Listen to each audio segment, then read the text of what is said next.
आता है दीप, दीपक भगवान को प्रस्तुत करें महाराज।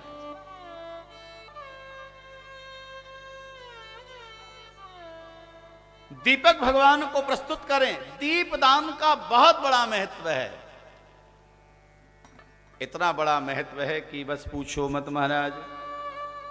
अब ये भी बड़ा असंभव है कि कहां से शुद्ध घी मिले, और बाजार में चले जाओ तो आजकल वो लोग भी इतने होशियार हैं, वो सामने वाले से यही पूछेंगे पूजा वाला घी चाहिए या खाने वाला चाहिए। वो भी अलग अलग तरह के होते। हे भगवान,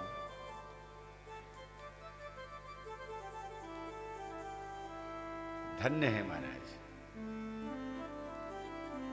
ऐसे ऐसे घी बाजार में आ गए महाराज, जो आज वर्तमान में भी आप 100-150 रुपए किलो में खरीद लीजिए। आप सही माने में बढ़िया दूध मिलना मुश्किल है इतने में, लेकिन भगवान जाने कहां से व्यवस्था है होती है। प्यार से बोलिए हर हर। दीपदान का बहुत बड़ा महत्व है। दीपक जलाओ भगवान को। अब जो जैसी व्यवस्था है उसी में ठीक है महाराज, लेकिन दीपदान का बहुत बड़ा महत्व है। तो दीपदान आप कर सकते हैं। तो यदि शुद्ध घी यदि प्राप्त नहीं है तो तेल का भी दीपक जलाया जाता है। आगे हम आपको वर्णन करेंगे। महादेव जी को जैसे हम पंचामृत चढ़ाते हैं वैसे तेल भी चढ़ाया जाता है। अनेक प्रकार की वस्तुएं महादेव जी को चढ़ाई जाती हैं। जिस कामना से, जिस कामना की पूर्ति के लिए हम महादेव जी की पूजा करना चाहें, उस पूजन में अनेक प्रकार की वस्तुएं, अलग अलग पूजा का विधान है महाराज। तो दीपक आप जलाएं। दीपदान का बहुत बड़ा महत्व है।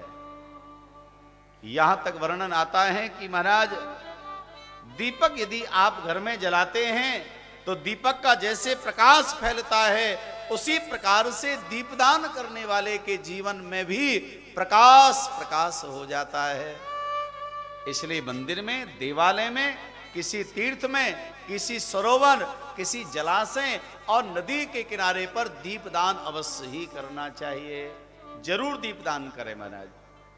आगे हम आपको श्रवण कराएंगे दीपदान के प्रभाव से महाराज जो देवताओं के वित्त मंत्री हैं कुबेर, वो कुबेर दीपदान के प्रभाव से इतना बड़ा पद उनको प्राप्त हो गया।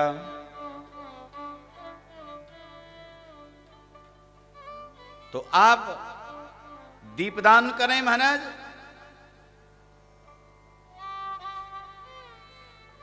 और ऐसे मंदिर में, जिस मंदिर में अंधेरा है, याद रखिएगा भैया, मैं निवेदन करना चाहता हूं, आप शिवालय में जाएं, जहां भी आप जाएं, जिस मंदिर में, किसी भी देवालय में जहां आपको लगे कि यहां पर अंधेरा है और भगवान बैठे हैं, उस जगह पर आपके द्वारा दीपदान या उजाले की व्यवस्था यदि आपने कर दी तो फिर उजाले की व्यवस्था करने वाला, दीपदान करने वाला जो होता है उसके जीवन में कभी अंधेरा नहीं होता है। शंकर भगवान की जय।